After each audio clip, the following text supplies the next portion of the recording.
سرکار دو عالم صلی اللہ علیہ وسلم نے ایک عجیب ارشاد فرمایا کہ جب چار چیزیں لوگوں میں تم دیکھو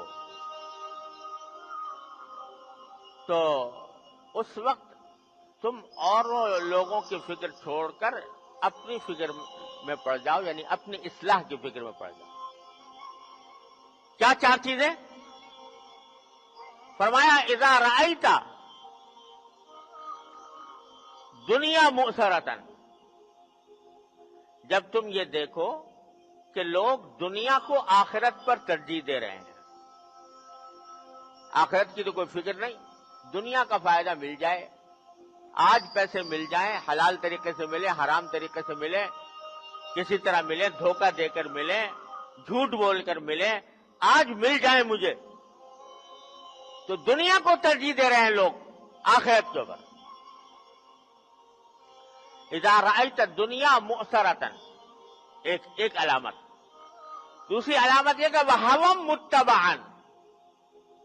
کہ لوگ اپنی نفسانی خواہشات کے پیچھے چل رہے ہیں، یعنی اپنا قائد بنایا ہوا ہے، امام بنایا ہوا ہے اپنی نفسانی خواہشات کو، جو جی میں آتا ہے کر گزرتے ہیں، یہ دیکھے بغیر کہ یہ فعل حلال ہے یا حرام ہے، جائز ہے یا ناجائز ہے،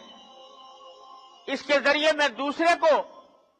تکلیف پہنچا رہا ہوں یا راحت پہنچا رہا ہوں، بس میری خواہش یہ ہے کہ میں اپنی خواہش کی پیروی کروں، اس کے پیچھے چلوں، جس میں مزہ آئے، جس کام میں مجھے مزہ آئے وہ کام کروں، جس سے میرا فائدہ ہو، خود غرضی کی یہ ذہنیت پیدا ہو جائے، میرا فائدہ جس میں ہو وہ کام کروں، ہوا متبع۔ اور پھر فرمایا وَإِعْجَابَ كُلِّ ذِي رَأْيٍ بِرَأْيِهِ، اور ہر ایک کو دیکھو کہ ہر ایک شخص اپنی رائے پر جمع ہوا ہے، اس پر گھمنڈ میں مبتلا ہے، جو بات سمجھ میں آ گئی، میری سمجھ میں آ گئی، بس وہ صحیح ہے، دوسری ساری دنیا غلط ہے، اس کو میں سننے کو بھی تیار نہیں، اور اس گھمنڈ میں مبتلا ہے کہ جو میری سمجھ میں آ گئی ہے بات، جو میری رائے ہے وہ سب کی رائے پر مقدم ہے، بس میں ہوں سب سے بڑا بقرات، کہ اس سے میری رائے سب لوگوں کی رائے پر بالا ہے، اور میں جو سمجھ رہا ہوں وہ درست ہے، یہ صورتحال پیدا ہو جائے، یعنی کوئی کسی کی بات سننے کو تیار نہ ہو، بس اپنی سمجھ میں جو آ گئی اس پہ گھمنڈ میں مبتلا ہو۔ تو فرمایا کہ جب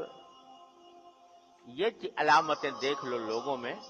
تو کیا کرو، فعلیک بخاصۃ نفسک ودع عنک امر العامہ، اس صورت میں تم عام لوگ کس طرف جا رہے ہیں، کیسی گمراہی میں جا رہے ہیں، کیسی غلط کام کر رہے ہیں، اس کی فکر چھوڑو، اور پہلے اپنے نفس کی، اپنے آپ کو درست کرنے کی فکر کر لو، اس میں پڑ جاؤ۔ وجہ کیا ہے؟ بڑی عجیب و غریب بات فرمائی ہے سرکار دو عالم صلی اللہ علیہ وسلم، آپ کی تو بات ہی حکمت سے لبریز ہے۔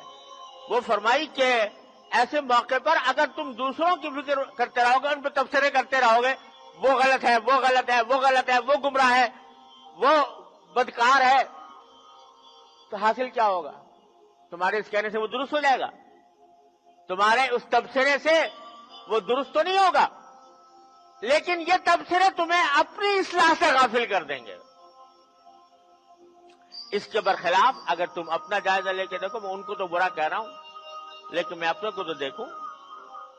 میں کتنی مرتبہ جھوٹ بولتا ہوں دن میں، کتنی مرتبہ رشوت لیتا ہوں، کتنی مرتبہ دھوکے دیتا ہوں، کتنی مرتبہ وعدے کی خلاف ورزی کرتا ہوں، کتنی مرتبہ امانت میں خیانت کرتا ہوں، کتنی مرتبہ سود کھاتا ہوں، کتنی مرتبہ حلال و حرام کی فکر چھوڑ کر کاروبار کرتا ہوں، کتنی مرتبہ میں لوگوں کے حقوق ضائع کرتا ہوں۔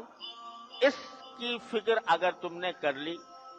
اور اپنی اصلاح کی فکر میں پڑ گئے اور تم نے اس کے ذریعے اصلاح اپنی کر لی، تو کم از کم ایک آدمی تو درست ہو گیا۔ اور اللہ تعالیٰ کی سنت یہ ہے کہ چراغ سے چراغ جلتا ہے، اگر ایک آدمی درست ہو گیا